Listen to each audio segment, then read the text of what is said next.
Explain the situation. Now, he told me to put down my Gandiva bow. Therefore, I must kill him. How can I not follow my vow? So Krishna said to him, listen. There are different ways to kill people. One is you can physically kill them. Another one is you can kill them by your words. So he said, just look at Yudhishthira and begin hurling insult at him, criticize him, find all faults in him. And by annihilating his character in that way, you'll basically kill him. So Arjun looked at Yudhishthira and he started criticizing Yudhishthira. How you gambled away Draupadi, how you were so weak, how you should have overcome, Duryodhana and Dhritarashtra, how you made so many bad decisions like that. And he started criticizing Yudhishthira. Krishna said, okay, enough. He finished him off now. So Arjun walked away. He was satisfied. He followed his vow. Yudhishthira was still alive. But as he was walking away, he thought, how I said so many bad things to Yudhishthira. Now I feel so bad. How I could speak such words against my older brother. He said, this is completely dishonorable what I've done. Therefore, the only solution is I have to kill myself. So he was about to kill himself. Krishna appeared on the scene again. Oh my God, it's one of those days. So Krishna appeared. Yudhishthira said, how I said this, as a Kshatriya, I should be full of integrity, I should be full of righteousness, how I could transgress Dharma by speaking to my older brother, Dharmaraj, in this way. I must kill myself. Krishna says, really, there's different ways to kill yourself.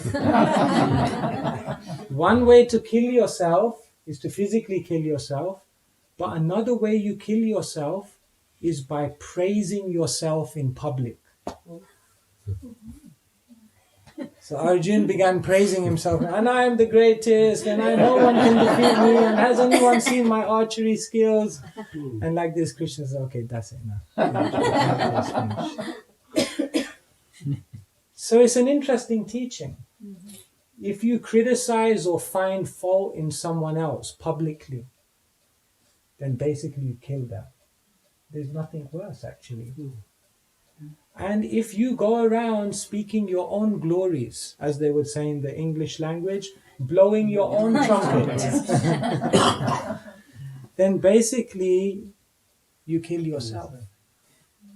Because that's the height of demeaning yourself, to try to, puff yourself up in front of others like that. But the story I found was interesting, because it shows even how amongst the Pandavas, the relationships were not always smooth. Even amongst the Yadu dynasty, the relationships were not always smooth. In fact, how did the Yadu dynasty leave the world in the end? Because they all got intoxicated. Basically like a night out at the pub. Not exactly, but like that. And then they got in an argument, they killed themselves. If you look at the first story in the Bhagavatam, it's basically a story of pure devotees who are disagreeing with each other. Because what's really the first story we encounter in the Bhagavatam is Ashvatham being captured. And then they're all deciding what we should do. So Bhima says, kill him. You knew Bhima was going to say kill him. Bhima said kill him. Draupadi said, I was the one who said to capture him, but let him go free. Krishna said, no, kill him. Arjun's in the middle. He doesn't know what to do. So what does he do? Win-win. Cut off his hair and cut off the jewel. That way you humiliate him. Kill him and at the same time stays alive. But the interesting thing is, they're all pure devotees. They're all in the midst of Krishna, in the presence of Krishna, and still they have a disagreement. So, what is the teaching from this? That relationships are difficult. Agree, anyone? Put your hand up if you had an argument with someone this week. I also had an argument, not that I had a punch up in the pub or anything. This is another story. I'll tell you that one later. Yes, we've had an argument this week, if we're honest. Maybe we had an argument with a devotee. One devotee said to me, I didn't have any arguments with devotees this week, just my wife. I said, your wife's an initiated devotee. He's like, she's a devotee as well. Arguments are there. Relationships are difficult, very difficult to get along with people in this day and age. Out of all the words we could use to describe Kali Yuga, what do we describe it as? The age of quarrel. Yeah, that's interesting, isn't it? You could use so many words to describe Kali Yuga. The age of distress, the age of frustration, the age of declining morals. But out of every word we use, we say it's the age of quarrel. That means that is so prominent that it cannot be denied. They say Satya Yuga was characterized by appreciation. Everyone had appreciation for each other. In Treta Yuga, it got a little bit degraded, so they tolerated each other. Some difference was there, but they tolerated. In Dwapara Yuga, it got more, they couldn't tolerate anymore, so in Dwapara Yuga, fighting started. But in Dwapara Yuga, when they fighted, at least it was honorable fighting. So you come in front of me on the battlefield according to codes and we fight. In Kali Yuga, there is fighting, but it's all done behind the back. Criticism, emails, social media, all types of politics behind the back, fighting each other and not being very nice to each other. But somehow or other, whether it's relationship with our parents, relationships with our children, relationships with friends, relationships with colleagues at work, and ultimately relationships with devotees, one thing, and I probably don't need to tell you this, if we don't have good relationships, it's going to be very difficult to have a peaceful life, and it's going to be very difficult to spiritually progress, because when you sit down to chant, there's only one thing that's going to be going through your mind, and it's not going to be about Krishna. They say unless you mediate, there's no question that you will be able to meditate. Therefore, mediate before you meditate. If you have, some people think that the most expensive real estate in the world is New York. More expensive than New York is Japan. More expensive than Japan is certain other places, high-end places like Monaco.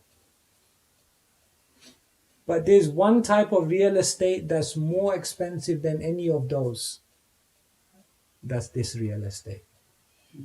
The real estate, the space of your mind, because once someone takes their seat here, you can try and try and try, but you can't get them out of your mind. You can't evict them. No matter how much money you give, they hijack your consciousness. So unless and until we have good relationships, spiritual life will be very, very difficult.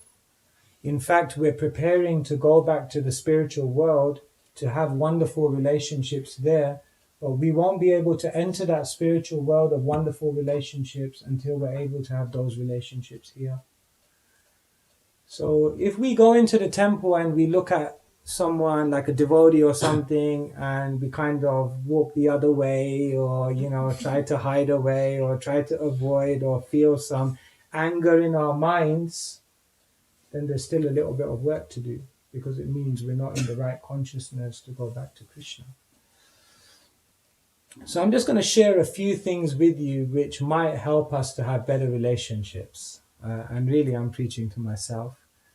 But these are some things that I thought about over the years of trying to have good relationships.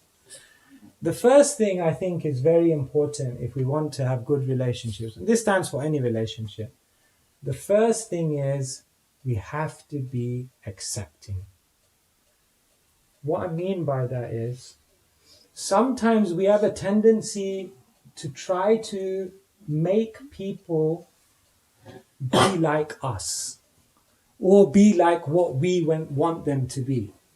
But actually, we have to understand that each individual is an individual. And each individual has a different personality. And sometimes when we're relating to people, we don't appreciate and accept that they are different and they have a different personality and they have a different approach to life that I may not take myself. But that's okay, because Krishna says every soul is unique. Therefore, like you always hear Srila Prabhupada use this term, part and parcel. So it's a very interesting term. I mean, we could describe in different ways. But part means each one of us in this room are part of Krishna, and therefore each one of us in this room have certain qualities which are standard, universal, because they come from Krishna. But each one of us in this room is also parcel. We're also a complete unit in ourselves, in the sense that we all have our unique individuality. And Krishna creates unique individuals because that creates actually better communities and more rasa or relationships, actually. Just like when you're making a sabji, not that I ever cook. They let me for some time cook breakfast for Radha Gokulananda in the deity kitchen. And then one day I was cooking, and the offering usually goes at 7:10, something like that.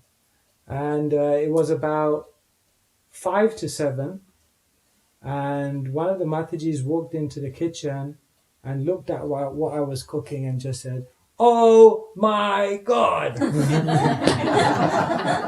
at that time I knew something is wrong.